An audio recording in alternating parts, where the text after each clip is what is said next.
Hello there, my name is Tommy Singh and you're watching Faithfully Focused.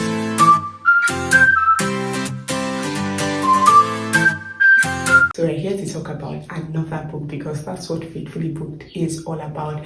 Faithfully Booked is all about reviewing books from a Christian worldview and determining whether these are books we should invest our precious time in. It's all about presenting to you a wonderful selection of valuable and enriching books, right, for your enjoyment, right, so that you can actually learn from them, so that you can actually be better because of the books that you read, right? Faithfully Booked aims to just point you towards conscious reading, not just reading for reading's sake, but reading for a purpose, reading for a change. So let's get into the video of the day.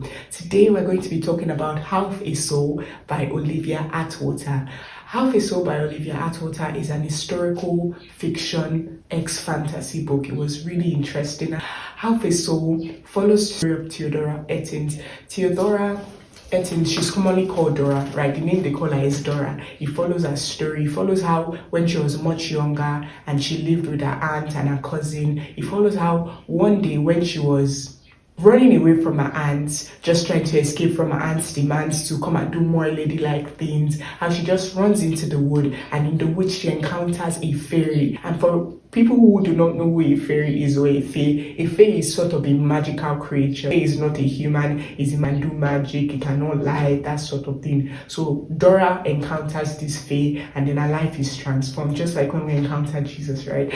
Oh my goodness. Ignore that. Don't ignore that, please. Anyways, it takes place in Old England. So we see the historical part of it. It also has elements of fae in it as well. We see the fantasy part of it, right? And when Dora encounters this fae, he reveals to her that her mother has sold her to him and he wants to take her back to fairyland. Whilst all of this is going on, her cousin comes to her rescue, Vanessa. Her cousin's name is Vanessa, so Vanessa comes to her rescue, and when Vanessa comes to her rescue, she attacks the fairy with a pair of scissors because, like we all know, fairies are like allergic and repulsed by iron. That's the only thing that can actually injure them, iron. Well, according to this book, I don't know, I am a bit behind on my fairy knowledge, but they're allergic to iron, and that's why we see on the cover, we see a pair of scissors on the cover of the book, right? But whilst all of this is going on, the fairy doesn't succeed in doing what he wants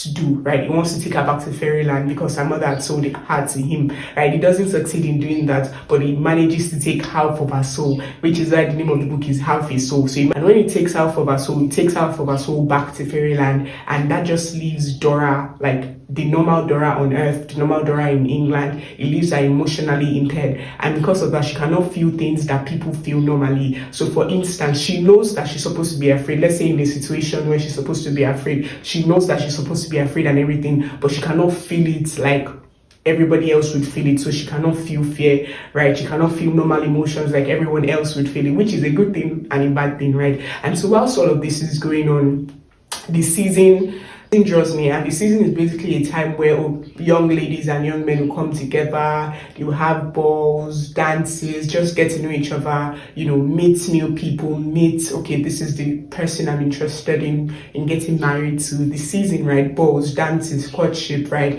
And all of that, interactions between men and women of marriable age, that sort of thing, right? So Vanessa is supposed to attend the season. Vanessa is Dora's cousin. She's supposed to attend the season, but she had delayed it because of Dora, because she doesn't want to leave Dora alone, get married and stuff like that. Because of Dora's emotional impairment, because of the soul, because of half of her soul that was taken away, people are not very inclined to her. Men are not very inclined to her because she has she has a weird or rather impaired outlook, right? So her eyes are mismatched. She just says things, right? Because she doesn't really have a filter, that sort of thing, but she's still like a really lovely person. I really like her character. And Vanessa learns that Lord Saucier, right, the court magician, would be at London, which is where they would be going for the season. She eventually agrees and she goes for the season, and Dora follows her. So she goes with Dora, she goes with her mother, and her mother is not pleased that Dora is going with them. She just feels like,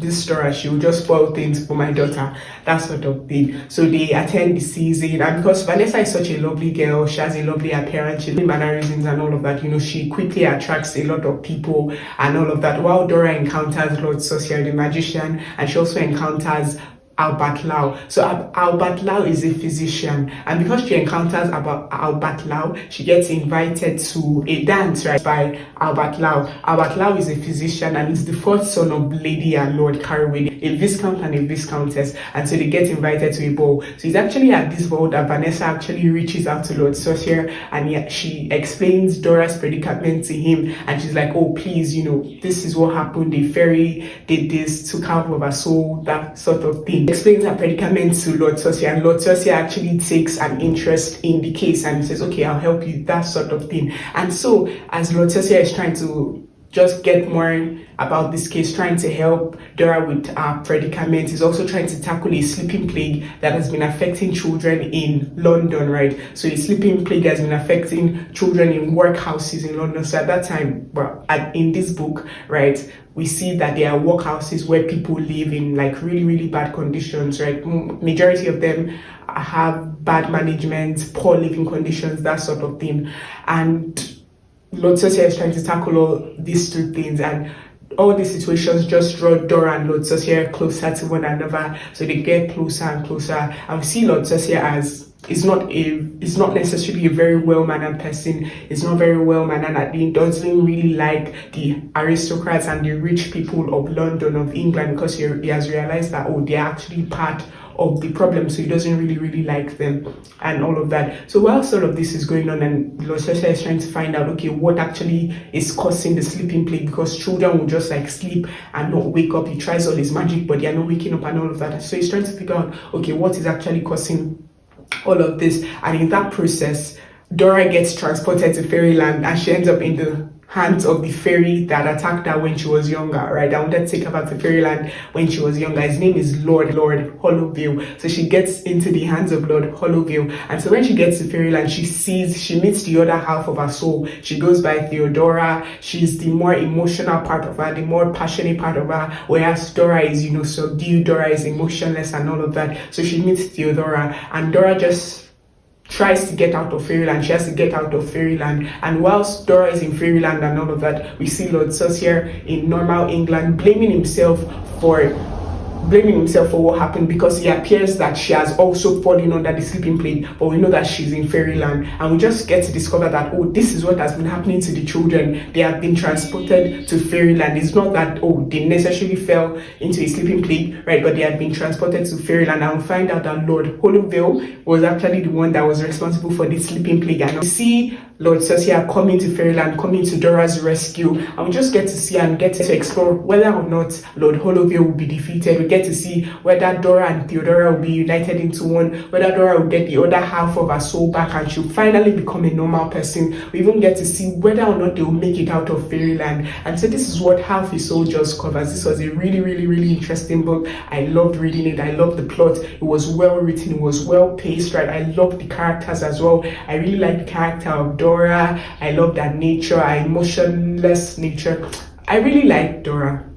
I really liked the characters. It was really nice. And even the characters that were bad, right, the characters that were not good, they were well established, they were well developed, right? I really liked it. I loved how the book showed us like old England and also showed us fairyland. I loved how we combined these two parts and these two worlds together. And another book that I saw doing this was Cruel Prince by Holly Black. So if you read Cruel Prince and you liked it, you can actually check out Half His Soul by Olivia Atwater. Really interesting book. And because of the presence of workhouses, this takes place in old England, right? He had like similarities to Oliver Twist. I can actually get my review of Oliver Twist here or here. Another thing that we see with the characters and character development is that we see Lord Saucier as, someone that is not very pleasant, someone that is not very well mannered and all of that. But we just see Dora bringing out parts of him that he had kept shielded and hidden from everyone else, right? And we see him just coming to realizations that, I don't have to carry, all the burdens upon my shoulder. I can actually lean on my friends. I can actually confide in my friends about, oh, this is what's going wrong. This is what's going wrong. I actually found that, it's actually okay to rest. It's actually okay to take some time off of work to actually rejuvenate, right? And that's just another pointer for someone that is watching this, right? You can actually rest, you can actually take breaks, right? Because when you're at your 100%, you should be able to give your 100% to your work, right? So we should not, dart off to any of the extremes where I'm working, and not getting any rest, or I am just lazing around, and not getting any work done. But actually getting work done and occasionally taking rest, right? Because when you're at your 100%, you can give your 100% to your work, and it's just better for everyone around you. So you can actually take breaks, you can actually take a rest, right? Take some time off, re-strategize, rest, and come back feeling much better and ready to tackle the problem head on. And this is something that Lord Saucier discovered. I really like the friendship between Albert Lau and Lord Saucier as well. It was really, really nice. I loved their friendship. I loved their dynamic. I loved the characters in this book. Another thing that we see, some themes that were actually explored in this book, and one of the prevalent ones that I saw was, how the rich keep getting richer, even at the expense of the poor, even at the expense of the people that are not so well off, right? And so they keep on getting richer, and then they're just satisfied doing the bare minimum, right? Let's say doing something like establishing workhouses, right? And they just pack all the poor people into the workhouses to go and work, to go and labor, and even children are not exempted from that, right? So they are just satisfied doing the bare minimum. And I've always had a problem with that, because even though, let's say everyone else is doing, let's say for instance, everyone else is giving 5,000 and then you give 6,000, and your capacity is 10,000. You've not done the best that you can do, right? You've not done the best that you can do. But because you have given a little bit more than everybody else, you just relax and you're like, oh, well, I've given 6,000. I hope we get my illustration right. But push your limits, do the most that you can do your best, give your all, right? Pour out your life into service, pour out your life into making other people's lives better, right? And that's just something that we see. We see child labor, we see children having to work at workhouses with poor living conditions and bad management. That's something that was actually explored in How Fe So. Something I'm taking away from this book is just the fact that, and this was something that Lord Saucier actually expounded on. This was something that he went in depth into even in the book, and something that he even related to Dora, because this is something that at times we would actually face, right? Because when we see that there's so much evil in the world, and we're just like, how do I tackle all of this evil? There's kidnapping, there's prostitution, there's money laundering. I'm just trying to give some examples. There's child abuse. There are so many things, right? There's so much evil in the world. How do I tackle all of these things? And it just looks really, really hopeless, right? So one thing that I'm taking away from this book is the fact that even if I cannot tackle, obviously you cannot, nobody can solve, I cannot solve all the problems of the world, obviously, right? But what I can do is that I can solve the problems where I am, right? So I can clear my space of evil. I can do the little I can do where I find myself to making that space a better place. And if I am just contributing my quota, I am making where I'm a better place. I am clearing evil in my space. I am doing the best that I can in my space. And you are also doing the best that you can do in your space. And everybody is just chipping in and chipping in and chipping in. Gradually, the world will become a better place. Heal the world, make it a better place. So if everybody is just contributing, everybody is looking out for the best of the other person, which is what the Bible actually tells us to do, right? The world will actually become a better place. So the idea is not to solve all the world's problems, but to solve the problems where you are, to solve the problem in your room, to solve the problem in your family, to solve the problem in your city, to solve the problem in your state, solve the problem in your nation. And all of this will just accumulate, and the world will become a better place. So that's one thing that I'm taking away from this book. So this was a book that I really, really, really liked.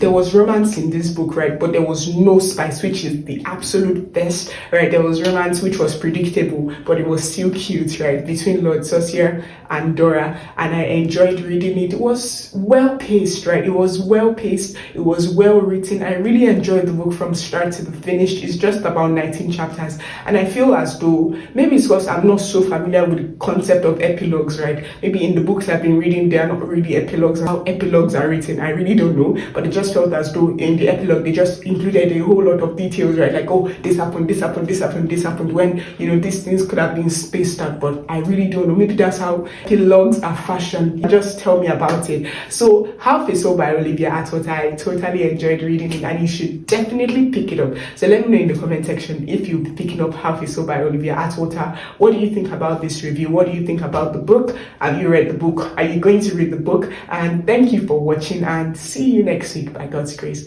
Thank you. Bye.